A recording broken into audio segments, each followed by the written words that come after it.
Right, we then have interesting diagram here and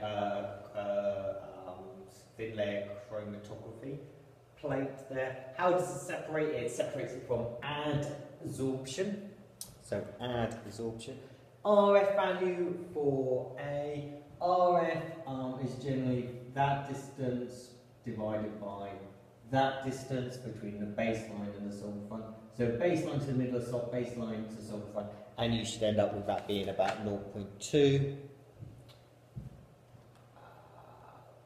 Why is it not possible to conclude it only contains 3 different compounds? Well, although I've only got 3 spots, B looks a bit dodgy, and it could be one spot may contain more than one compound. Right, how can GCMS be used to identify these 4 compounds? First of all, the gas chromatography will separate them. We'll separate the different compounds, they come off, they have different retention times. Mass spec will then run the spectrum of the mass spec, and we'll be able to compare the spectrum to those in the database to tell me what compound it is. Suggest with a reason which 2 compounds might be present in B. Okay, if we go back to this one, very similar retention. So I'm probably looking at 2 different isomers. So it's probably these 2 because they're just stereoisomers of each other. And what is meant by the term stereoisomers? Stereoisomers are the same structural formula but a different 3D arrangement. So the same structural formula but different 3D arrangement. Right, moving on then, I need to draw a circle around the feature that causes the stereoisomer. You could get caught up by, is that one there, is that double bond, not that one, because it has methyl groups, so it doesn't matter which way they're around. But this one, you could have stereoisomerism. Asterisks for my chiral center, I've got a chiral center there, and a chiral center there. Right, the next one is actually working out a mass of menthol that I make. So if you work out your moles, they've given me the mass 34.0, they've given me the molar mass of being 136, that gives me 0.25. It's only 60% yield, so 60% of 0.25 is actually 0.15, and therefore the mass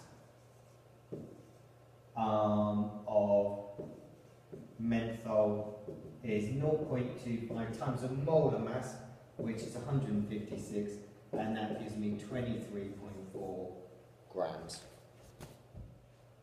Rightio, so 1,3-dioxane, and I've got to predict the splitting patterns here. Well, let's go through this. For number 2, I'm going to have a singular, aren't I? Because I haven't got any, well, I haven't got any carbons attached, I haven't got any neighbours at all. For 4 and 6, I'm going to actually have a triplet because they've got 2 hydrogens on a neighbouring carbon, on carbon number 5 there. So 4 and 6 would be a triplet, and finally 5, they've got 2 there and 2 there. It would actually be a quintet, a 5-line pattern, because I've got 4 neighbouring hydrogens. Okay, and now it's time to identify an unknown aromatic compound. So I've got my mass spectrum there. My molar mass, that peak there is 106. And that peak there is C6H5CH2 plus, if you work it out. So what could it be? Well, it's aromatic, so you know it's got a benzene ring in it. If you add up, you're gonna have, it's got to come to 106 is going to be C8H10. Six of those carbons is going to come from the aromatic ring. So you could have a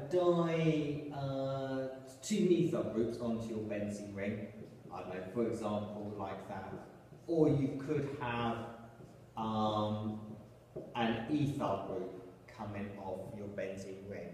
So we've got that one. The other one I could have is a methyl group there and a methyl group there. And the final one I could have is a methyl group there and a methyl group there. So let's have a look. Let's analyse my carbon NMR. I've got 1, 2, 3, 4, 5 lines.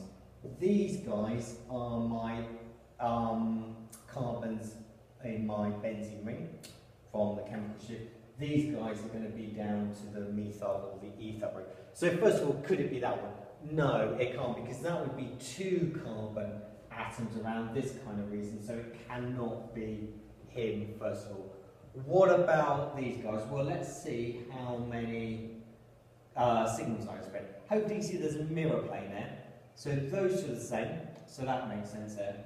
So that's 1, 2, 3, 4. That would give me 4 peaks. Can it be that? No, because I've got 5. So we now know. Okay, let's have a look at this guy now. I've got 1, 2, 3, 4, 5 peaks for him. So could it be him? Yeah, it could actually be him. Okay, let's just make sure I've got a mirror plane of 1, 2, 3 peaks for him. So can it be him? No. Therefore, it must be that one there.